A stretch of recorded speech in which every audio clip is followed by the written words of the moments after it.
Next up, we've got another Mike, Mr. Mike Young, many of whom you will know. He's the CEO of Vimy Resources, a uranium development company listed on the ASX. He's also the non-executive chairman and founder of Cassini, and many of you will know Mike as the founding managing director of BC Iron. He's a geologist from the Queen's University, Canada, 1985, Bachelor of Science, Honours degree in Geological Sciences. And he's also a participant in the 2015-16 and he's planning to do it again in 2017, Right for Youth, to raise funds for the prevention of youth suicide and self-harm. And he's acting CEO of the Special Air Service Regiment Resource Trust. Mike. Thanks very much, everyone, and thank you to CIBC for their participation. Look, firstly, what I want to do is talk about disclosure under the new ASIC rules. You would have seen Michael having to use up a fair amount of his time. We've got a disclosure to make as well, and that is we have no lithium. Just want to get that out there if you're hoping for lithium. But there is a new mineral. I heard last week there was a Kiwi geologist, some of you will know, David Crook, was very excited. There's a new mineral called lithium.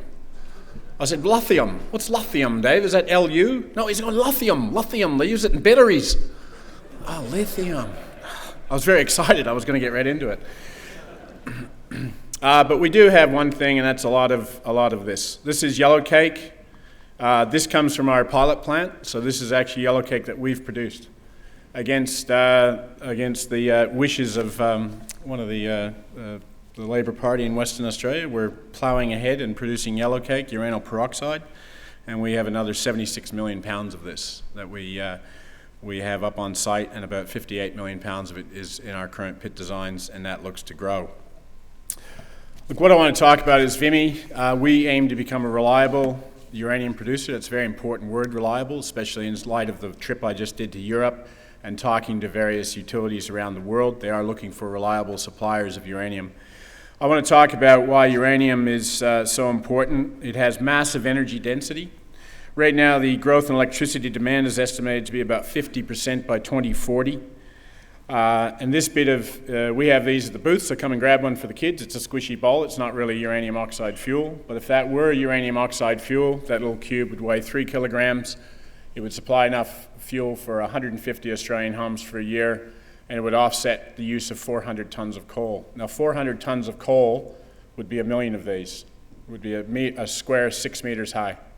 So uranium has very, very high energy density. In fact, 1 year's production from the Mulga Rock project will provide the electricity equivalent to 1/4 of Australia's total electricity output, and it will offset 10% of Australia's total CO2 emissions. So uranium is not going away. It is growing, particularly in developing nations of China and India. And I can tell you in America, they're still very keen to use uranium as a way of offsetting greenhouse gases. That's about all I'm going to say about it. I'm not going to, if you either get uranium or you don't, you understand the thesis, then Vimy is a very good investment opportunity. The project, Mulga Rock's the second largest uranium deposit in Western Australia after Yeelirrie. We've got people running it with a proven track record of bringing mines into production. Hang on, Ross. There we go. And as a commodity, it's massive growth in energy demand. We're financially sound with a strong balance sheet, and we have very strong supportive share registers, and I'd like to play a movie to bring you across the project. Nuclear power is one of the cleanest and most reliable sources of baseload power in the world. On top of coal and oil, nuclear is one of the main sources of power throughout Europe, in America, and it is carbon-free. People don't want coal, they don't want oil, and you cannot use wind and solar for baseload. So everything that the world is now moving towards, which is non-fossil sources of baseload power, nuclear is at the top of the list.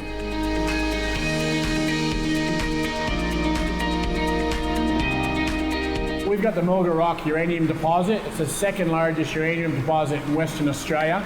It's very isolated, so it doesn't have any neighbours around. It's actually on unallocated Crown land, but importantly, it's a very simple deposit. It's a flat-lying deposit. Geologically, it's uncomplicated. But really importantly, the metallurgical process, the process by which we extract the uranium, is very simple.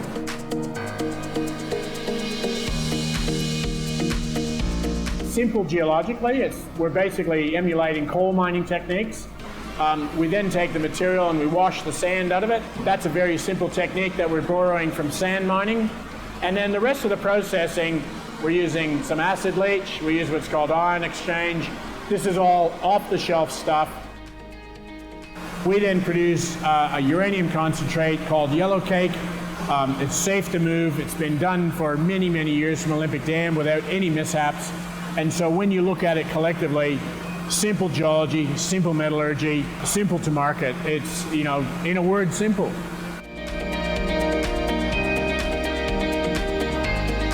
This will be a world-class mine. We'll be producing about 3 million pounds of uranium oxide a year, which, when converted to fuel, will power 7 nuclear power stations, and it will offset about 50 million tons of CO2 a year, which is approximately 10% of Australia's total CO2 output.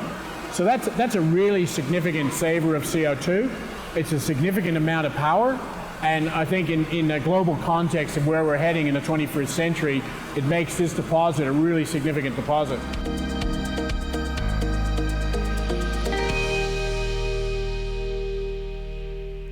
And everyone knows I'm quite a simple man, so it suits me down to a T, this one. In terms of our team, we're headed by Cheryl Edwards, who's our chairman, Order of Australia. She was a former WA State Government Minister, holding several portfolios, one of which was environment. And that's been very handy for us in terms of getting through the process. She understands bureaucrats and the process very well. Myself ran BC Iron. My driver is getting mines up and running. There's nothing like it. Julian Tapp joined us. He was with FMG. Julian helped them very much with their approvals process, and he's what I would call a guru in approvals, and has been running, along with Adam Pratt, our head of environment, running the public environmental review process. And there's only one person I know in Australia who could do what he's done, and that's him. Tony Chamberlain, who's here, and if you've got any technical questions, go see Tony. The password is Joel. He won't talk to you unless you know the password. That's his rule. He's the COO. He's a metallurgist, a hydrometallurgist. He specializes in uranium, particularly in resin ion exchange. And Tony joined us a couple of years ago, and really it's Tony's work and breakthroughs in metallurgy that's really allowed us to grow so significantly. Xavier Moreau is our geologist. He's our in-house uranium encyclopedia. If you need to know anything about uranium, anything in the world, go ask him. He's French trained, which is quite handy when you're in Paris trying to sell your wares. And Ron Chamberlain, CFO, was with Paladin. He's got extensive experience in project finance and also uranium. So it's a very, very good team, all of whom most of whom have previous experience in mining. Almost everyone there has brought a mine into development. We've also got a very strong balance sheet and shareholder base. Andrew Forrest put $12 million in of his private money. Once Julian and I were running things, Macquarie and Acorn, who had debt in the company, converted into equity. Mike Fuster's the founder and is in there at 16%. And recently, Resource Capital Funds joined us, and they came in with a $30 million funding package. RCF, if you don't know, are strong believers in uranium and are very, very supportive and have indicated strong support moving forward, as well as Macquarie. So our capacity to get debt from existing shareholders is there, not to mention the recent meetings I had in Paris. So why do those people back us? Well, it's really simple. This is last year's checklist. This is what we said we would do this year, and basically we went away and did it all. So there's one thing I've been very proud of and I've instilled in my team, and they all have bought into, is we tell people what we're going to do, we go out and we do it, and then we do it all over again. So we basically deliver, and it's been a very good year for us. The project itself, it is a large deposit. It's very low risk. It's just a flat, it's basically a lignite with sand in it. It's effectively a supergene uranium deposit sitting in Western Australia. Simple mining, it's all free dig. You saw those test pits in the movie. Those were pits that we did to establish the diggability of the overburden. And as I say, it's free digging, and we have real-time rehabilitation. In other words, what we'll be doing is we're doing strip mining, dumping it behind us as we go. The metallurgy is quite simple. We basically beneficiate, wash the sand out, put it through acid leach, and very importantly, we will be using in-pit tailings disposal. And this is really ticks a lot of boxes from the environmental standpoint, and has made our environmental approvals process a lot simpler. And then finally, it's a yellowcake product that will then ship off to one of the 3 converters around the world, one of which we've visited, and the next 2 we plan to.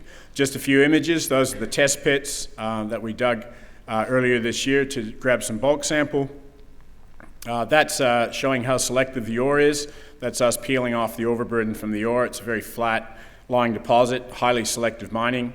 This is some of the equipment we're considering. This is a trip that the guys did up to China to look at some big coal mines. So we're looking at using in-pit conveyors as well as truck and shovel. And that's the same photograph at night, that one. And that's our pilot test work being done up in Perth. The metallurgy is very simple. In fact, if you look at the right-hand side of that image, that's the uranium part. The left-hand side is the base metal plant. It looks a lot like a gold plant. And in fact, GR Engineering are heading up the engineering studies and lots of experience building very similar plants. So nothing technical about this. In terms of the timeline, this timeline basically is broken up to show you the current timeline of the DFS, what we call final investment decision, and then the engineering part of it. I can control the DFS timeline. I can control the project construction timeline. What I need to work on now is final investment decision. So down the bottom, you'll see uranium marketing, project construction finance, and then final investment decision. I'll talk about that in a second. The DFS will be finished in the first quarter of calendar year 17. The public environmental review has gone to the board. It's now going through the process to go to the minister, which we expect with some conditions. We don't expect the conditions to be onerous. Because it is quite a simple operation and it has a very low environmental impact. One of the things that we've done, I'm very particularly proud of, is that we've done camera trapping. Instead of trapping the animals in real traps, we've used camera trapping. It's been very successful and I'd love to see it become an industry standard. I'd also like to acknowledge Sean Lestrange, the Minister for Mines, whose department, along with the Office of the EPA, have provided a collaborative approach to this project. It's been great working with them.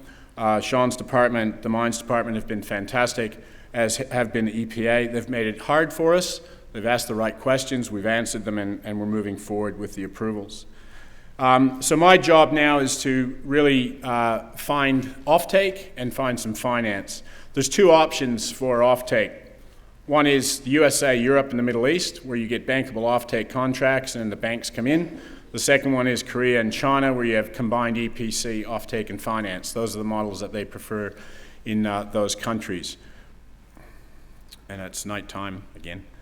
Both options are under consideration. We're preferring option one at now. We call it the marketing-led finance plan. It retains corporate independence from financiers. It allows flexibility in a customer base, and that's really important. We're probably going to be producing enough uranium to be feeding 5 or 6 different utilities across the world, and having flexibility in that is very important, and it allows flexibility of engineering and construction contracts. So the DFS to establish adequate reserves, early engagement with the banks, which we've done, mainly offshore-led. So we're talking to French banks, Crédit Agricole, Société Générale, Natixis.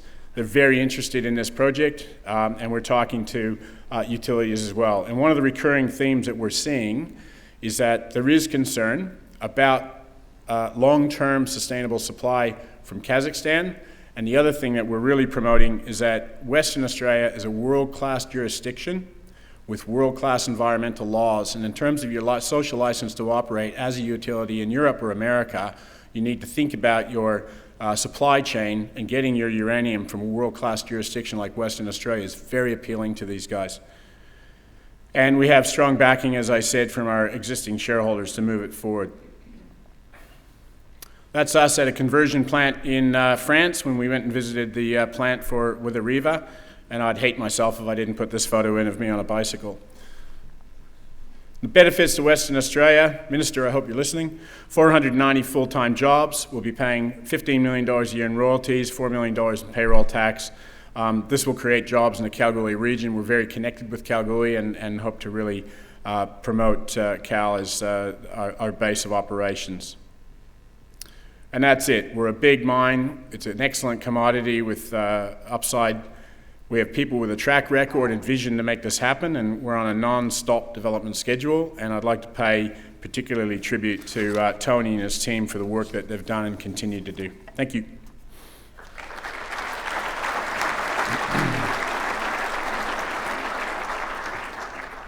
Got any questions from the audience? Down the front here. Thanks.